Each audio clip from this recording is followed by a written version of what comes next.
What's up, everyone? It is Monday, November 6th, 2023, MMAOB Daily Podcast. I'm your host, always, Adam Martin, joined by my co-host, Mr. Big Marcel, and we're going to recap UFC Sao Paulo on this podcast today, and then on the next podcast, in an hour from now, we're going to preview UFC 295.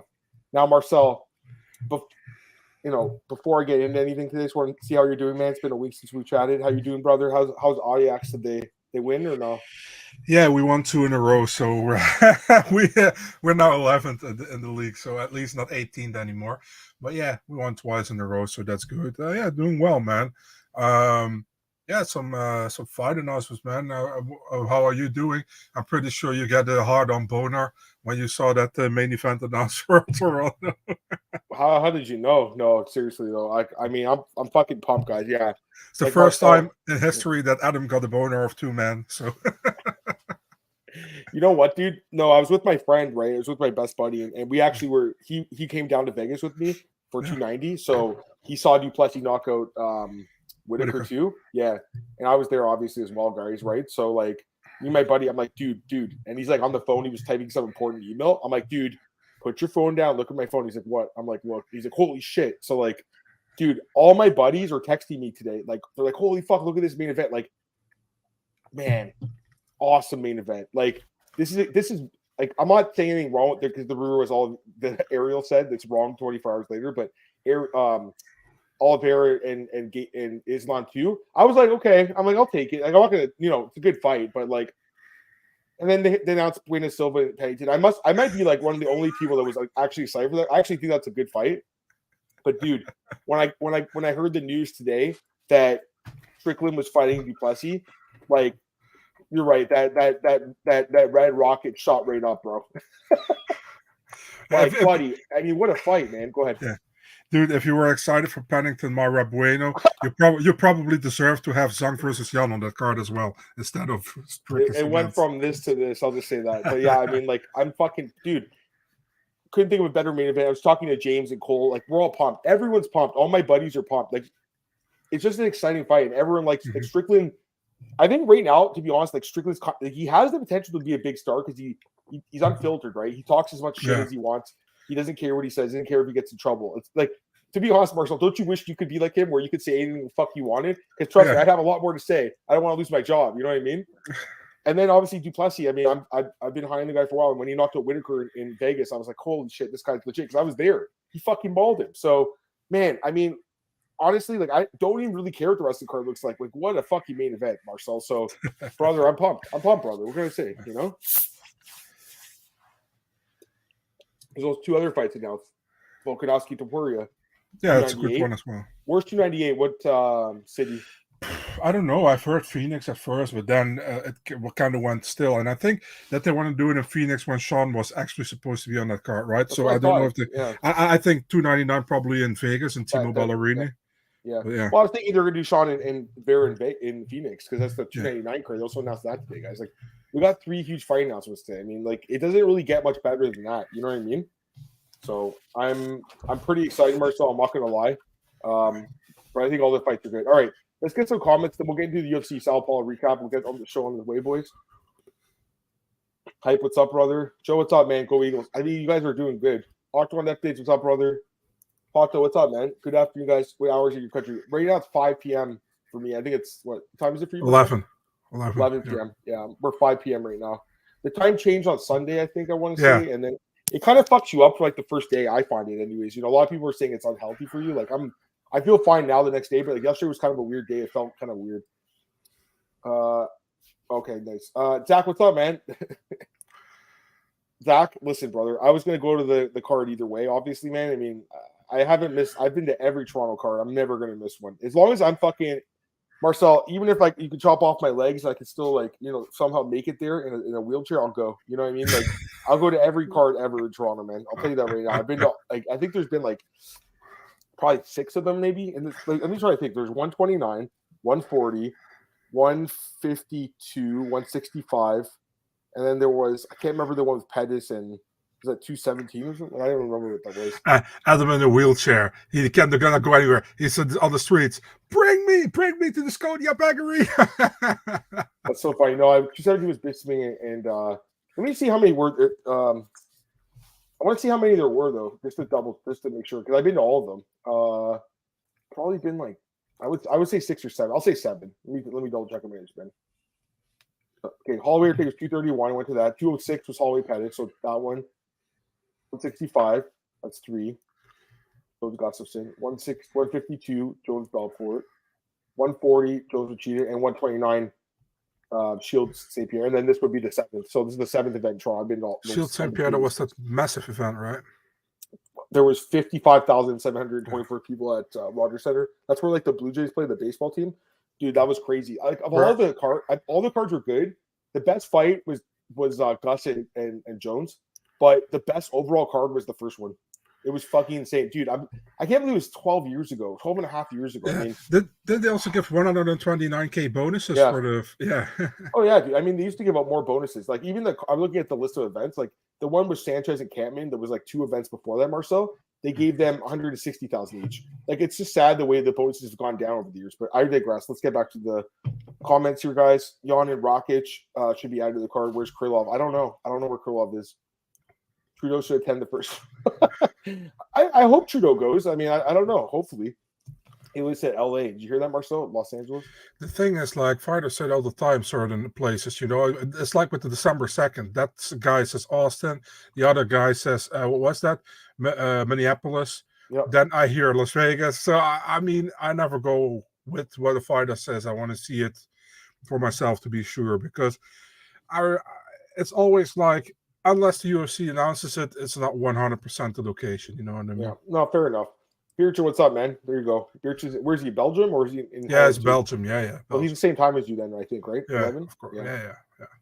Fight announcements mean we will not get Islam before Ramadan. So what happens with Olive's Asian camera? I don't know. It's a good question, Krato. I mean, and first off, I also want to know, why did Ariel report that fight was like happening? And then Ali Abdelaziz was trolling. It was kind of funny. It was weird. It was.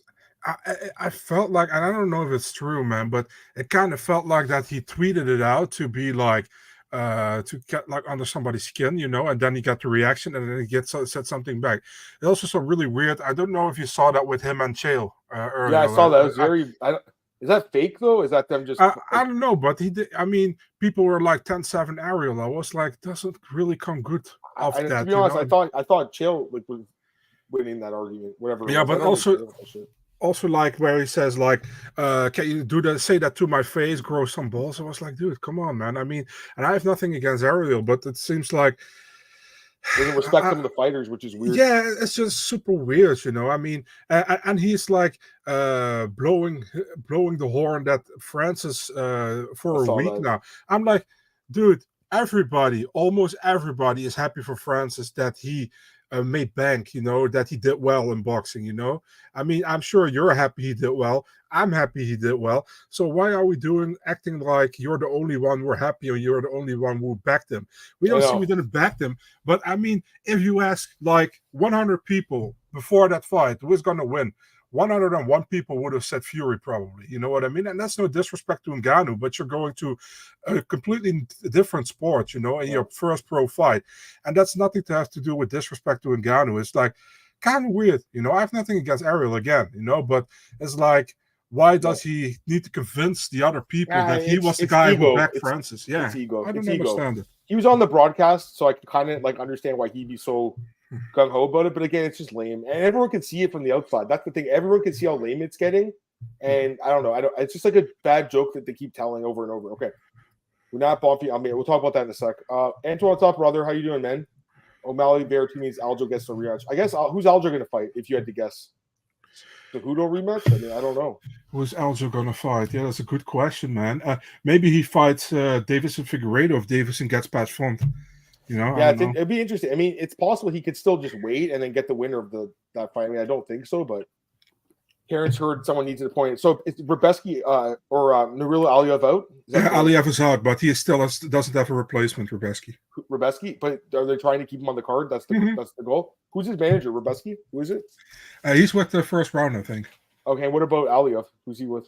Aliyev is with. I don't know if he's with. He's with a Tajik guy, but I don't know if he's represented by Ali as well. I have no idea. Fair enough. But he's with a Tajik guy. funny enough, people were crying about comms that getting title shot. They don't have to say energy or Cheeto getting. I know it's kind of weird, but here's the thing: like he technically won on the scorecards, and like it's just a big fight because he already beat him, right? So it makes sense. Glenn, what's up, brother? Always glad to have you here, man. Ariel's more happy that Dana was wrong than actually being happy for Francis. Dana changed main events after seeing Ariel's tweet. That was funny though. Brad Okamoto, who's the UFC's like mouthpiece, basically, he goes on. He's their PR guy, basically. He's like, yeah, this is not the main event. There's something else. A lot of dodgy stuff being this Glenn. He says there's a lot of dodgy stuff between the media being controlled by UFC. Only just found out John Morgan's wife works for dominance. Glenn, you got to join James Lynch's Discord. We've been talking about that for a while, and John.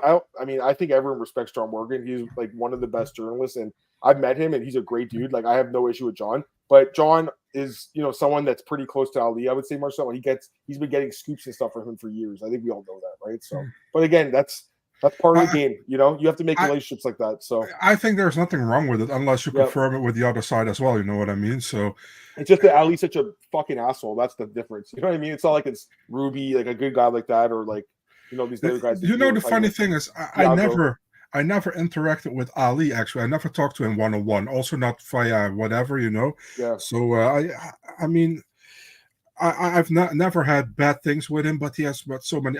For example, with James, James is our friend. I have to defend him. But I don't understand. I also don't understand it. James is like the nicest guy ever. It's just because it's ego. Anyways, the Schmo exposed Ariel for being a bad. I mean, I have no idea. I can't say Ariel's a bad person. I don't think we would say that. I don't think. But I think there's sometimes he could be disingenuous with some of the stuff he says. I think that's fair to say. I don't think he's a bad guy though. For me, it's like I like the sport and I want the sport to grow. And for me, it's not. I don't say Ariel is like that, but for me, it's not important to put me like in the spotlight. You know what I mean? I want to have the fighters have the spotlight. You know what I mean? Yeah. So that's all the main thing, I think. And it's just kind of weird. Listen, man, I'm happy for all Ariel's success and that. But if you have to say in your interview, like, I won Journalist of the Year 20 times all the time, I'm like, come on, man. We know you're the number one journalist in the game for years. You don't have to say that. I always learned from my parents, like, you don't put feathers in your own ass. If you get a compliment, make sure you get it from people. I don't talk yourself up. You know what I mean? Yeah. A couple other comments. We'll get into the recap in a second here. We talked for like 12, but we had so many fight announcements. Plus, honestly, this card was kind of not that great. So we'll talk about it in a sec. Aljo Umar could definitely happen. Yeah. Anyways, let's get to the recap, guys, for UFC Sao Paulo. Yeah. Reply to Beatrice. The last one. I didn't see it. Sorry. I mean, I don't know. We don't know the exact thing that happened. We don't know how we got that scoop. But if we got that scoop in a normal way, the thing is the UFC cannot control media. You know what I mean? So they do. they want to, but they can't. I mean, if I got the scoop for something, you really think I'm going to ask the UFC? Oh, can I post this? No, of course not. If I have the scoop from both sides, I'm posting it. Also, both sides have to be cool with it. I always like, listen, if you don't want it to be out, I can wait. I don't mind. It's maybe not the right thing to do because they say if you sit on news, you're doing the wrong way. But for me, it's also important to don't burn any bridges. You know what I mean? If somebody tells me something and they're like, we have this fight coming up, but we haven't signed it yet. Can you please wait till it's signed? Yeah, for sure. And if then, for example, Alex Bayunin, Nolan King, Farah Hanoun has that one earlier, yeah, okay, so be it, But I did the right thing. And they probably did as well, but because probably it's then signed and they got it earlier than me, so good for them, But I mean, if you got it both ways, you got the legit, I say, a source on this one side and source on the other side, you're good to go, man. You know what I mean? For sure. All right, let's get into the recap, man. I think it's ready to go. It's time to get into it. All right, guys, let's talk about UFC Sao Paulo. I got to be honest with you, Marcel. Let me take this off the screen. There we go. Okay. So I got to be honest with you, brother. Like, it just wasn't my favorite card of the year, guys. Like, I don't think it was that good of a card. Only 4 finishes out of how many fights was there? 10. We lost 3 fights. I think that really hurt the card. Okay, let's get in. How do we get into the fights that we fucking lost before we actually get into the fights we saw? So, like a couple hours before, or like an hour before Armin Petrosian was supposed to fight with Rodolfo Vieira. The fight gets canceled. I don't know how long. Did you know about this? Did you hear he's sick? Did you know? No, I actually told you, right, before it was announced. I got told this by my colleague, I think like 5 minutes before I told you, So he's like, it's Armin against Rodolfo. I was like, no, I haven't seen anything about it. Why? Because we're hearing that here. They're in the broadcast, So I was like, oh, okay, weird. It's like, I've seen nothing, But, and then after that, what was that? Renat against Eliseo Zaleski dos Santos fight. They went to the commercial and they were showing promos. So then I was like, fuck, they're going to do Elvis versus Krzyzewski on the main card. So this is true. Then I already know what was true. You know what I mean? So, yep, I know exactly. And then, so we lost that fight, which sucks. Apparently, Armin got poisoned. That's what he's claiming. Hopefully, they can rebook it soon. The other fights we lost at the weigh-ins, we lost Ishmael Bonfim, came in at 159.5 against Vince Pichel. Vince Pichel didn't want to fight and basically said he didn't want his opponent to get the opportunity to like make money. I think he should have taken the fight personally, Marcel. He ended up making weight, so he would have got 30% from Bonfim plus his show money. And I honestly think Pichel had a chance to win that fight too. So I think he should have taken it, but at the same time, it's not my career. He's 40 years old. He doesn't have that many fights left, so he's got to be careful. And I guess he just didn't want to fight a guy overweight. Do you have any opinion about him not taking the fight?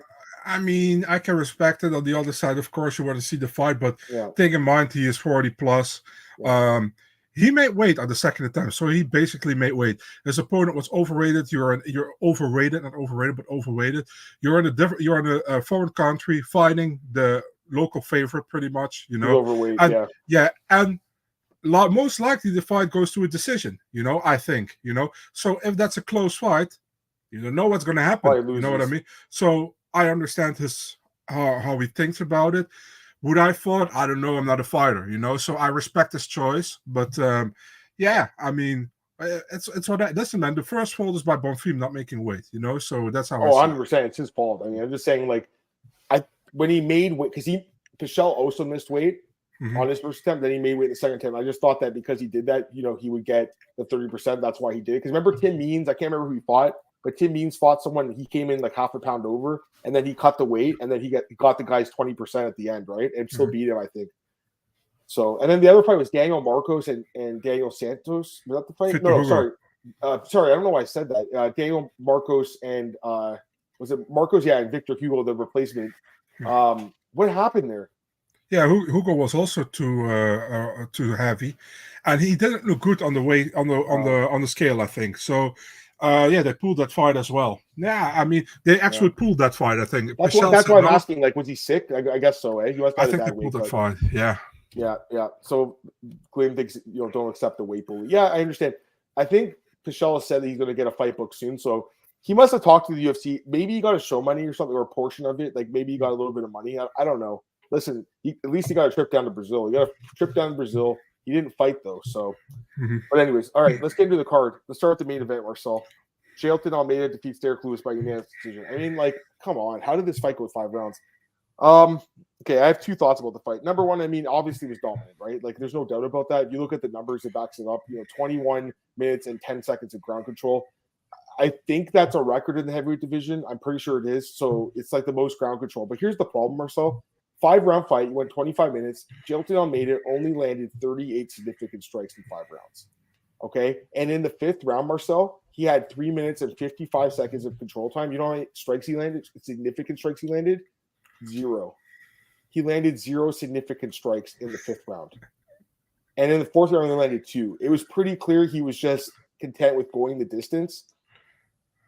My tweet popped up on the screen. I'm like, this guy's really one-dimensional. Honestly, like I was surprised that went on the screen, Dude, it was like negative. And same with Aaron Bronstedter's was like, yeah, he's getting tired and not looking that good. Listen, it was a negative tweet. I don't love it because I'm sure when Jailton and his team watch it back, they're going to think this guy's a fucking asshole. So that's fine. But the truth is, Marcel, I wasn't the only one saying it. The commentators were like, yo, why is he not doing any damage? Like, what's going on? Bisping's like, come on, man. Like, you got to do some damage. And Marcel, when you were in full mount, like throughout the fight, and Mark Gardner's like, come on, do some damage. Like, let's work. Like, Like, what the fuck was going on? What happened here? Talk to me. Yeah. So first of all, my God, it kind of annoys me when he is like that loud in the octagon. I was like, dude, come on, chill out. Yeah, but this fight, Marcel. But he is it all the time, not only this fight. You know what I mean? That said, the thing for me, what I thought with Almeida was he tried the first and the second round to choke him out, but he couldn't get the choke. That's what I think, you know. And the thing was with Almeida. Also, take in mind, he's a lot lighter than Derrick Lewis is, you know? And Derrick Lewis is also known for not really good being on the ground, but he can explode on the ground. You know what I mean? Explode and then out of nowhere trips you or whatever, you know? So I think Almeida was really like hesitant with that. And he was like, if I come under him, I'm fucked, you know, because he can land heavy shots. So he went for safeness in the third, fourth, and fifth round. I think the first and second round, he tried to finish the fight, didn't work, you know, and he was like, fuck, I'm not going to take any risk because at the last 10, 15 seconds of the third, fourth, and fifth round, he tried to unleash with some shots, you know.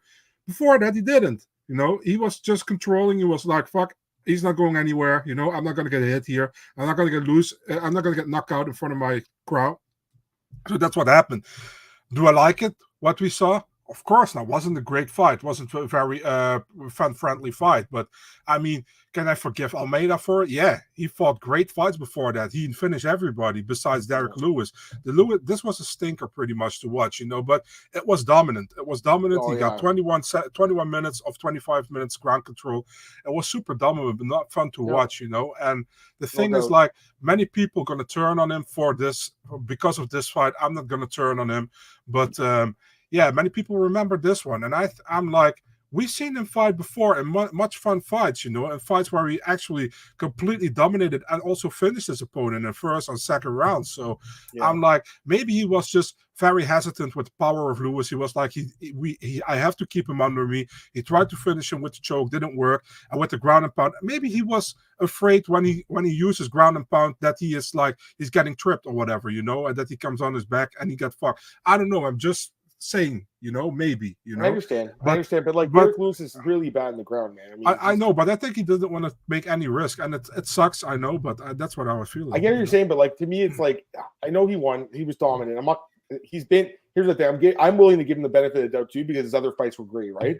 But like again, Sergey Spivak fought him earlier this year. Lewis they both had 6 takedowns, but Spivak had 6 takedowns in the first round and then finished him. I think he could have finished him, Marcel. I think if he unloaded ground and pound or went for a choke later in the fight, could have finished him. That's my opinion. The difference with that fight is that Lewis exposed his neck much more against Spivak than he did against Almeida. And Almeida, he was like in the turtle kind of thing, you know, that he could. Against Spivak, he didn't do that. You know, he just was like, as Spivak took his neck. So maybe Lewis learned from that, you know, with a little bit more of tight neck defense or whatever. Sure. But yeah, I mean, what the fuck, man? Rebook the Blades fight. You know what I mean? Why not? I mean, that's the thing. Because again, that's why I like that matchup because we need to see if this guy is still good if he can't get the fight in the ground. Because I don't know if he is good on the feet. He's at this point, I will stand by the fact he's one-dimensional. That dimension's very good.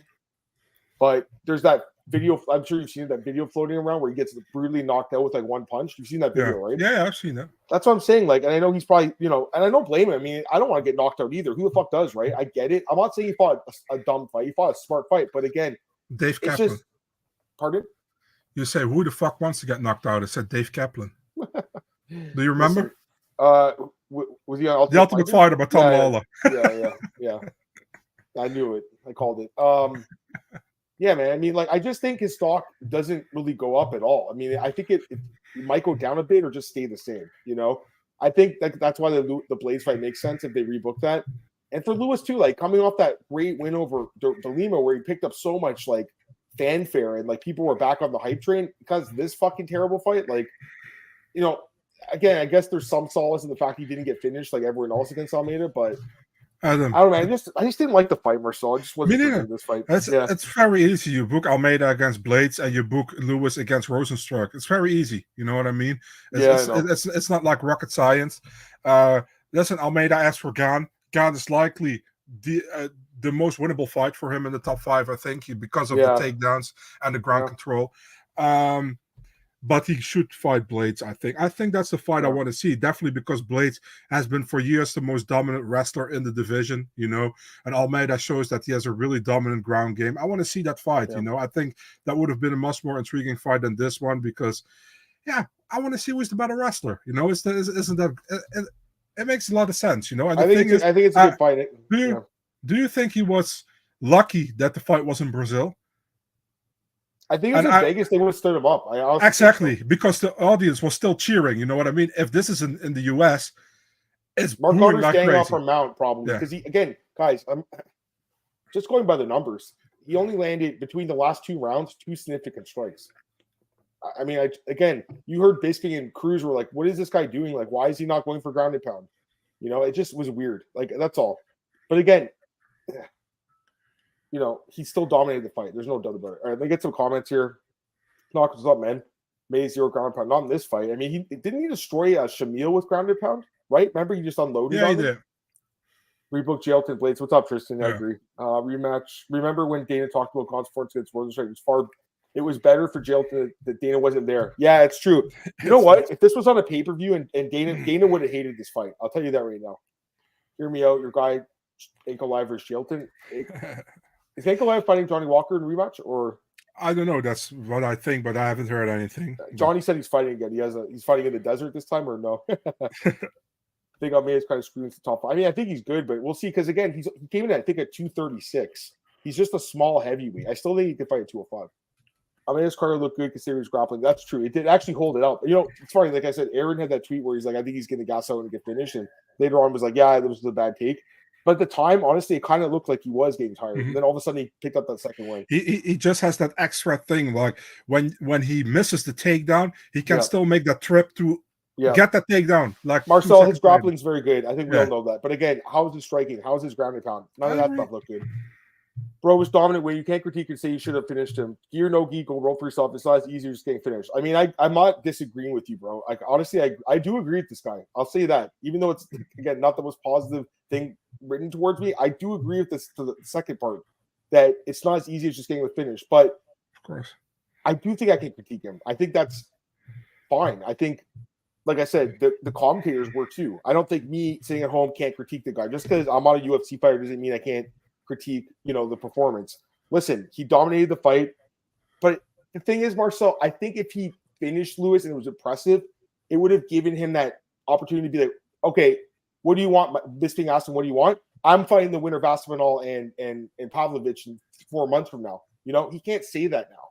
Mm-hmm. He has to fight someone else. That's what I'm saying. I think if he had finished the fight, he could have called for that not vacant at that point, but that I don't know. Is it interim or what is it? Interim title shot. Well, I think the winner of that fight will defend the belt because I don't think they're going to wait a year and a half for Jones or whatever it's going to be. I wouldn't do it. What, you wouldn't defend it? No, I would say to the UFC, strip Jones. Yeah, I mean, honestly, Marcel, you're not wrong because he's going to be up for so long. All right, let's get some more comments.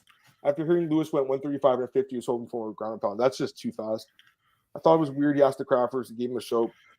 The thing is, that was funny. I agree, but the thing is, when you're in there, you don't really know sometimes like what the crowd's like thinking. But I mean, it was kind of obvious, right? When they're booing the guy. It kind of also was like when I think Lewis said in the pre-fight interview that he had similar grappling than Jailton has, and he might take the fight via leg lock in the first round. I think Lewis was kind of kidding, but I had the feeling Almeida took that kind of serious, and he was like, I'll show you levels on the ground. But yeah, I mean, I understand that people weren't really happy with it. And I think, I understand. All right, I agree. A couple more comments. Did you see reports of Imanov and Dolidze for UFC China? I think, did you tweet that? Were you the one who tweeted it? No. I don't know who tweeted that anymore. The only thing that I've heard about that fight is that they're talking about it, but it hasn't been done yet. Yeah. And also, I think Dolidze right now, he's in Georgia, right? I think he just became a dad 2 days ago. Actually. For sure. I want to say this too. I won't say who's fighting. I know it, and I'm not going to say if you really look deep into Twitter or Instagram, you will find what the main event is. Song Yadong is fighting in the main event. That's all I'm going to say. I'm not going to say who's fighting, but I mean, everyone knew he's going to fight in the main event. Anyways. Mm-hmm. Wasn't he supposed to fight? Who was it again?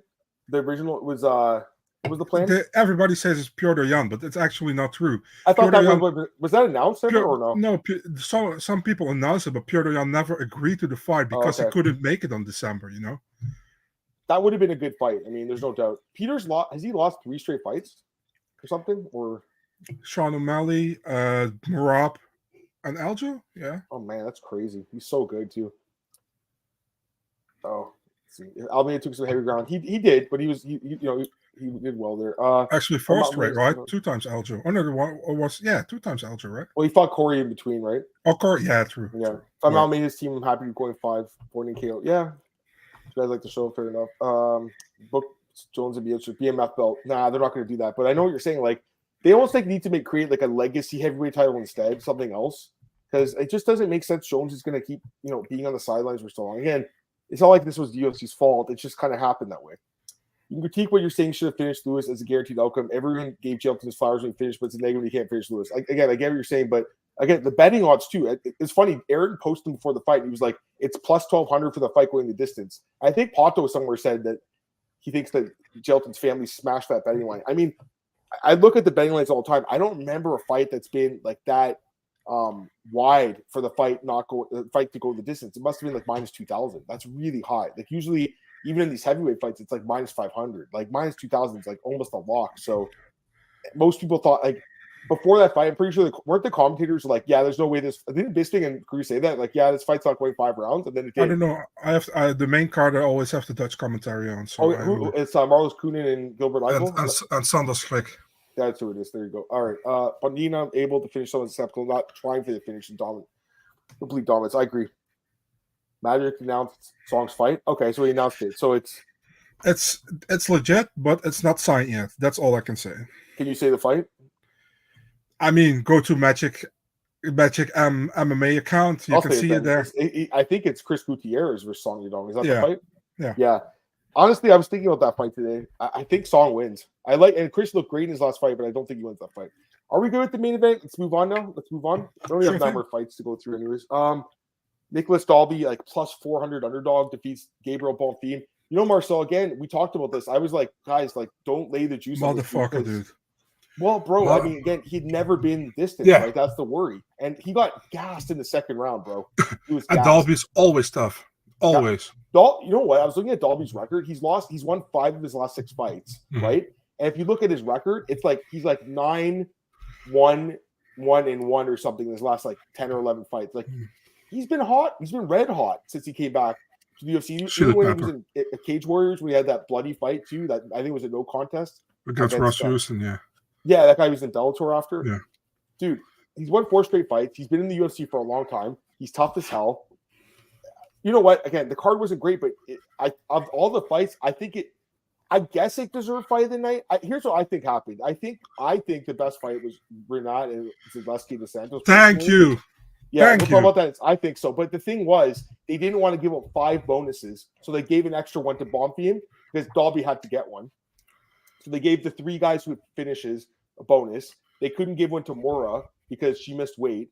So they're like, all right, what do we do here? And they just decide we'll go fighting it with this. I just think the Renat fight was the best fight of the card. Bro, these fucking bitch asses, they're losing 3 fights and 1 fight went to a draw and they cannot give an extra bonus. Bro, they lost 3 fights. The one fight went to the draw where they didn't have to pay Renat his whatever it is, probably makes 40 and 40. Yeah. They couldn't give an extra 50. They actually, I was going to say they save money, but it's a little, they have to just pay a little bit more. Anyways, that's again, it's just the card wasn't great, but I think that's the way that I would have did it. I would have given out the double bonus for that fight, especially because no one won the fight. And it was such a good fight, Marcel? So, Tristan bet on Dalby. Nice. Yeah, good for you, man. Tristan. Very nice. Magny's fighting Mike Ballot in Toronto. That fight's not going to happen, but Chiesa could. I think Chiesa will retire. I just don't see him fighting. Who did I match Dalby with at welterweight? Let me think. Who is at the bottom of the top 15 at welterweight right now? I mean, honestly, Marcel, you could do him against Zaleski or Renat. You could either of those guys. Yeah, that's actually what I did. I think I matched him with Renat because he already beat Zaleski in his debut with a split decision years ago. That's right. Yeah, I matched him with Renat. You could do the rematch too if you wanted, years later. But yeah, all right. Let's go to the next fight here. Actually, quickly, Bonfim. I mean, did he get fraud checked or what? He didn't have any cardio. I don't want to really say that because he looked really good in the first round. You know what I mean? And if you get fraud check, for me, is pretty much when you get destroyed and dominated for the whole fight. You know what I mean? Sure. That's that fraud check. So I don't want to say that, but it did look good. You know what I mean? And I mean, he started well, but man, he gets bad. You know, and against a veteran like Dalby, I mean. We got to get. I think Dalby should get more respect, and I underestimated him a lot as well. And to be honest, we said it both last week that the line was way too wide. You know, actually. So yeah. You know, I've been decent with Nicolas Dalby over his career, but there's been a few fights that I didn't think he'd win, and he won as a big dog. Daniel Rodriguez was one. I only think he won that fight, but it was close enough the judges could fuck it up. You know what I mean? Yeah. And this is one that he obviously finished. All right. I mean, there's not much to say about this fight. Rodriguez, I saw Dalby live in Hamburg against Peter Sobotta, and he looked so bad in that fight. I remember that. I was so shocked to see that. That's actually his first professional loss, I think. Peter Sobotta, he lost to Zach Cummings before that. Actually, I'm just checking his record. But Peter Sobotta was a bit of a decent fighter, I thought, in his career, a little underrated. Anyways, Rodrigo Nascimento v. Dontel May's fight was pretty bad.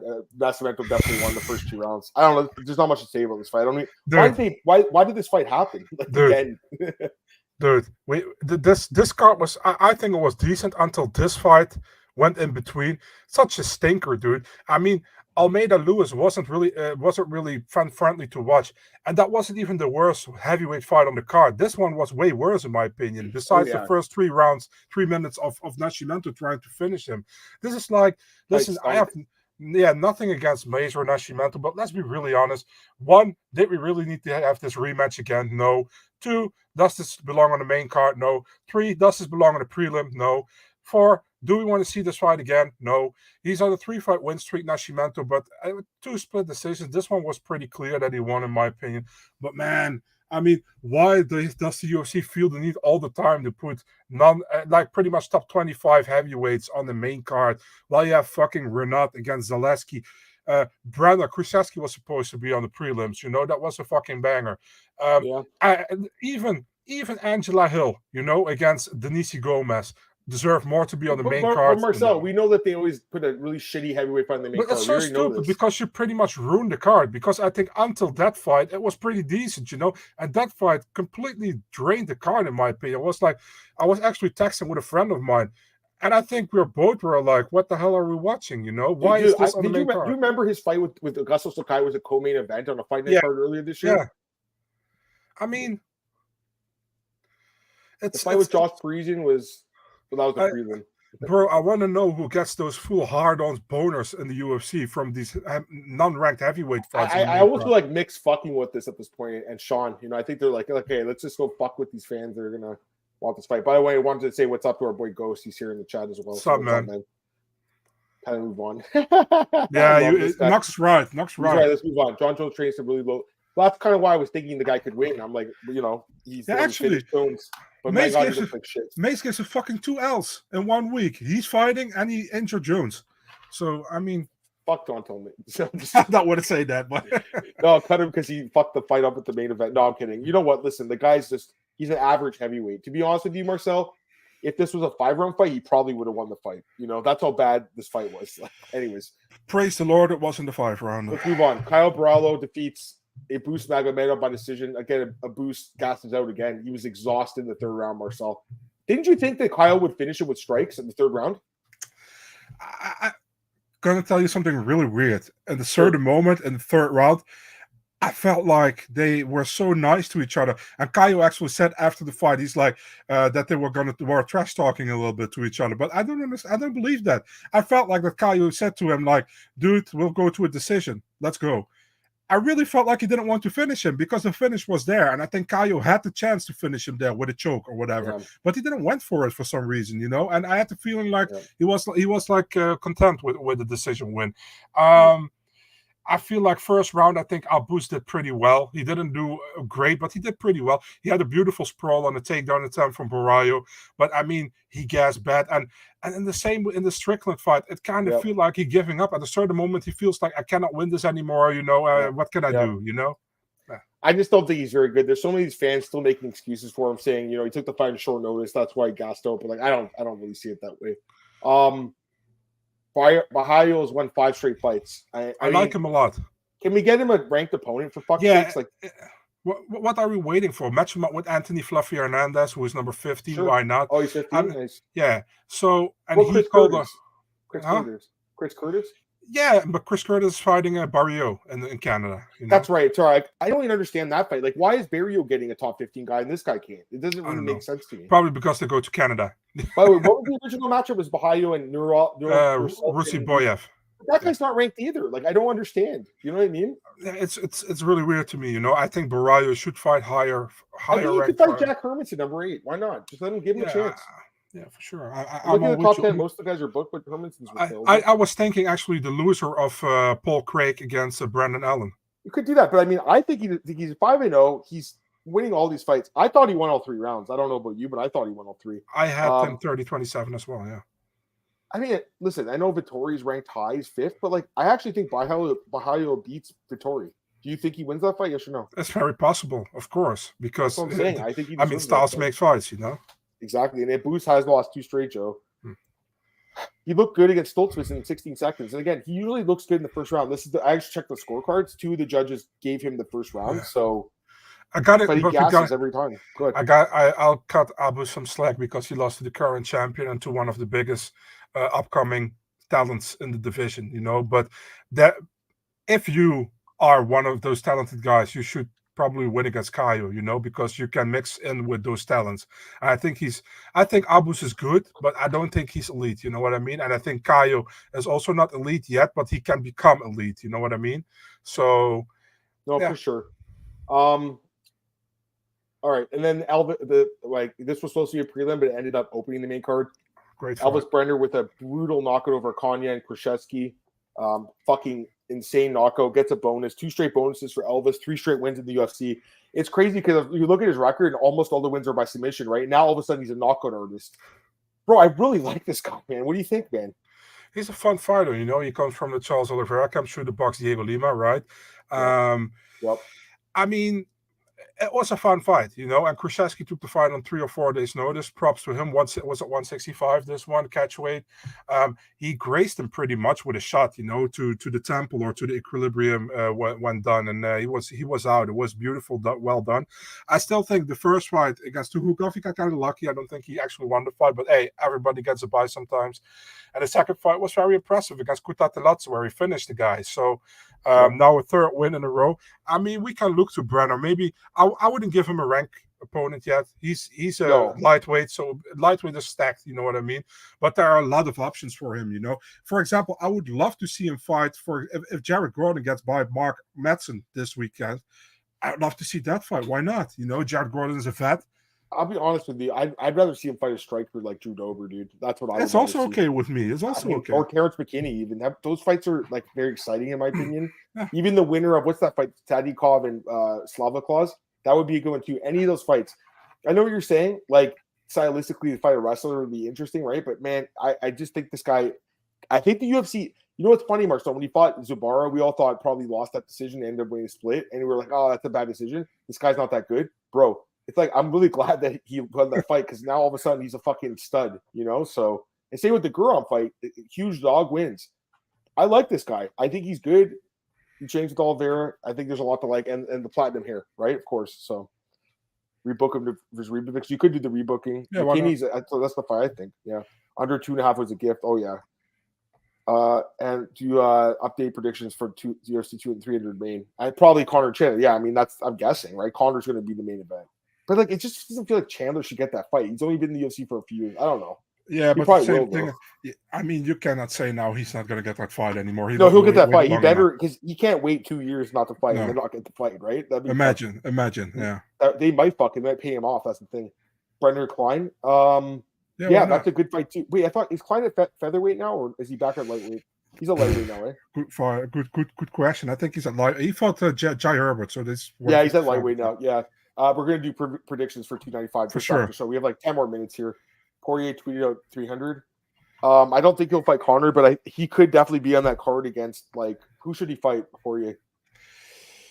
Arman. If Arman wins against Benil, I don't know.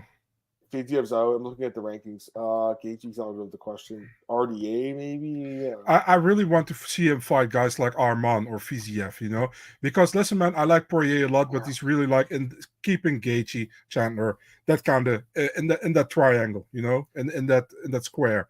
I want to see him fight the up and comers also. I know Poirier doesn't want to, but I want to see that. It's crazy. I just kind of completely wrote him off after the head kick knockout to Gaethje, but he's still number 3 in the world. He's still amazing. So of course, can't write him off too much. Yeah. All right, let's go to the prelims now. My fight of the night, Rinat Fakhretdinov draws with Zaleski dos Santos. I scored it a draw.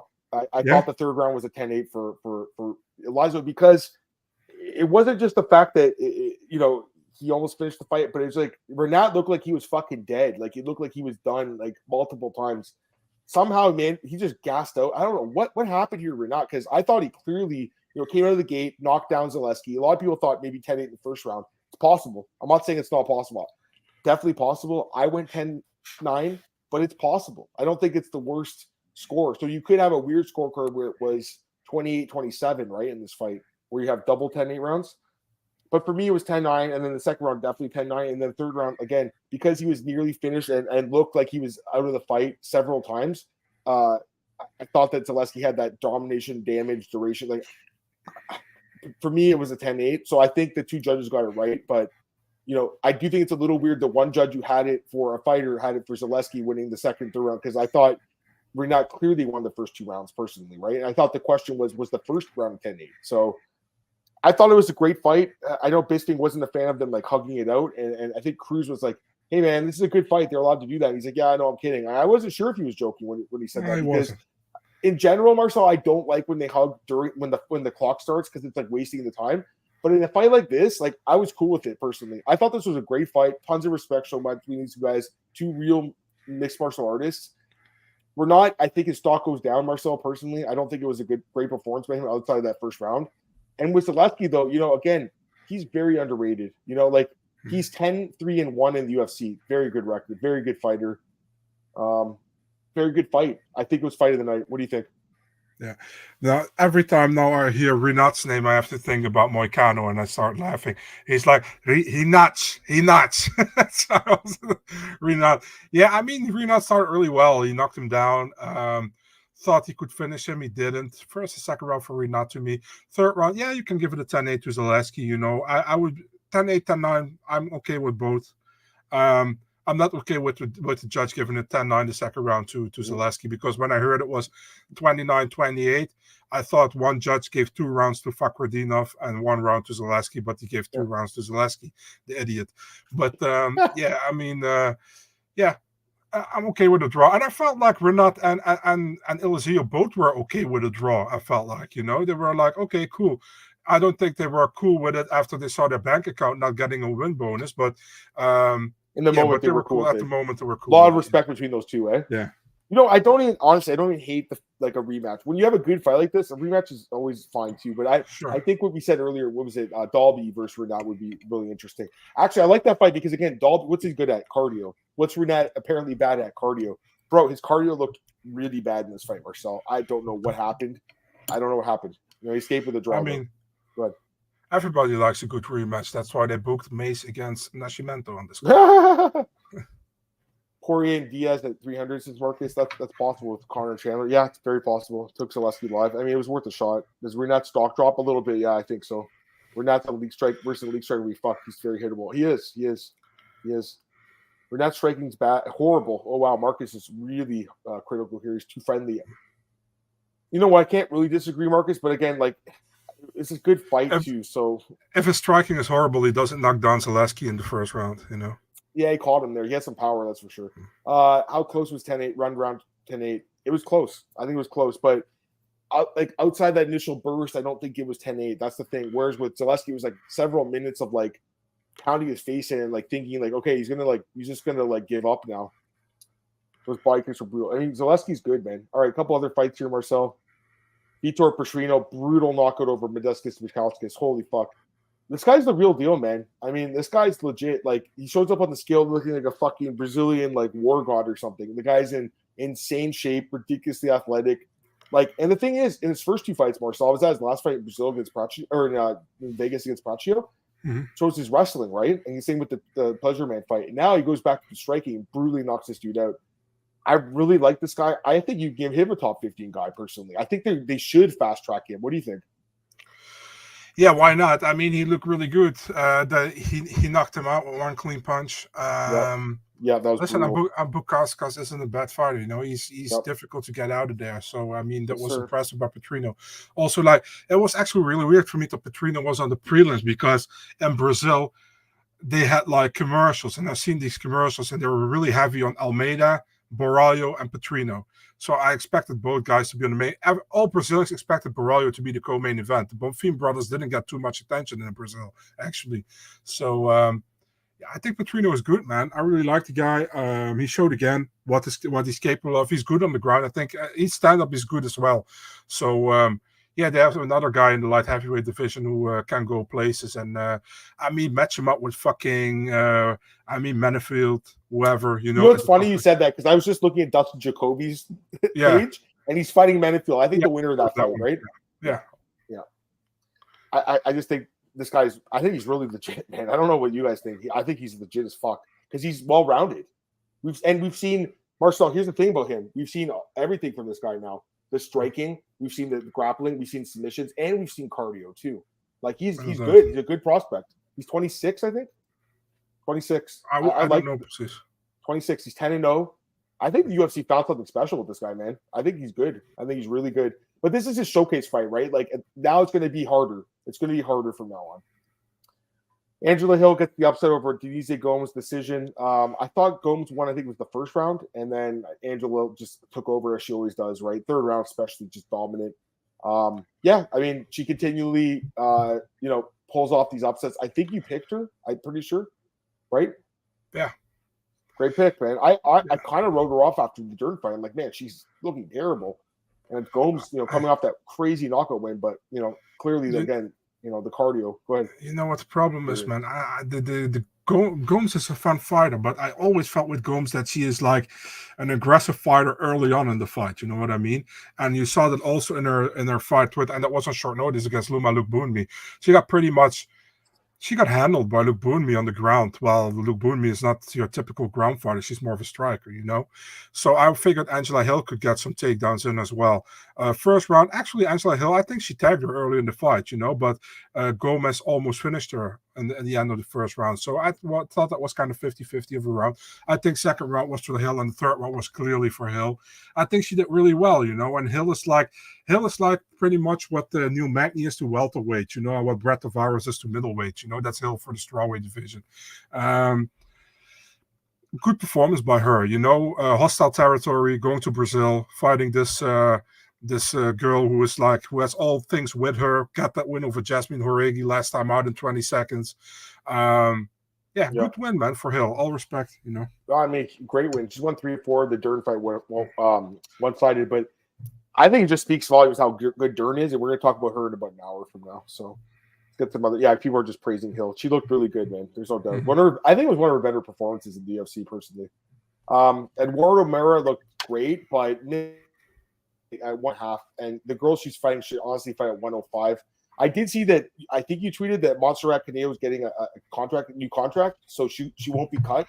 Because honestly, she should be, because she's lost 3 straight by knockout. But she did them a favor here, I think, Marcel. She didn't have to take this fight again, and really shouldn't have, but probably needed the money, and I don't blame her, right? But 1-3 in the UFC has not looked good. The other girl was just such a weight bully, though. I don't really know what to take away, and then she calls out Diana Belbitsa, and it was weird at first because it's a 2-4 fighter, and then apparently she called her a bitch or something in Portuguese, something like that. So I can kind of understand it, but I don't know, Marcel. There's just she looked good, don't get me wrong, but again, it's like she had such a huge weight and size advantage. I don't really take a lot from this fight. What do you think?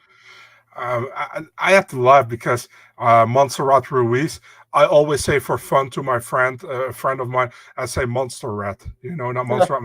And then Bisping is like, yeah, there is Montserrat Ruiz. I was like, dude, he just says it. He doesn't even know he says it. It's a difficult name to pronounce, I think.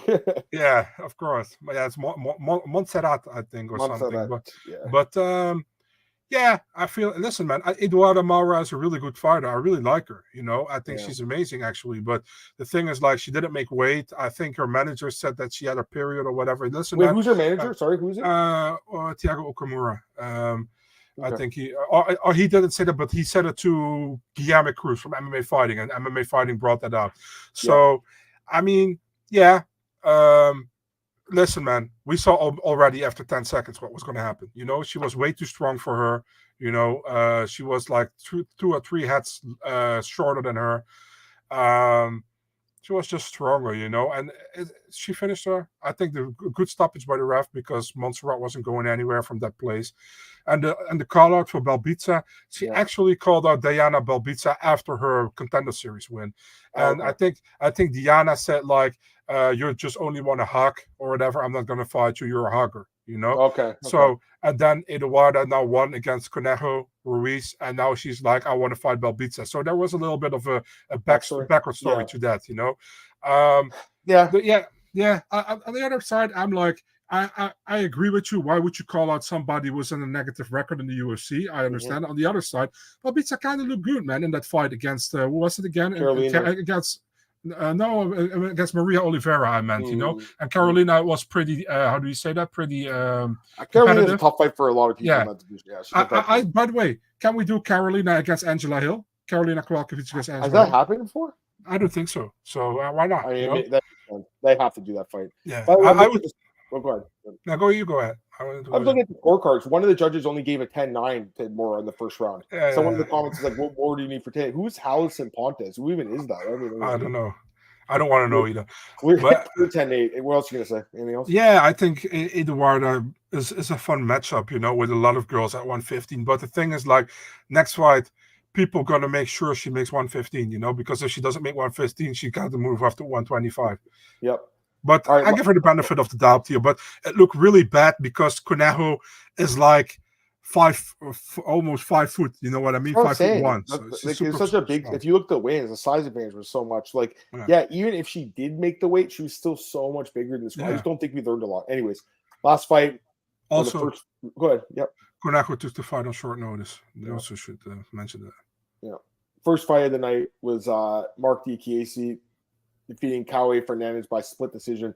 I thought DiChiesi won every round. I was really surprised by a split, dude. I don't get it. But people who were scoring it for Fernandez, they had to go 20-18 after 2 rounds. I was like, what? It's like, but people overthinking the damage sometimes. It's like, oh, he threw 4 strikes, but he only wrestled. I give it to him. Fuck it, dude. If he has 4 minutes, 30 seconds ground control, I give it to the guy who has the ground control. I'm sorry. That's the thing. It's everyone's forgetting it's effective striking and effective grappling, and they just look at damage from strikes. Like it's all encompassing, and I understand DKC is not like that active, but again, neither was Kaue. Like, I'm just looking at the stats. First round 6-4 for Kaue, and then it was like 2.5 minutes to 1 minute in control.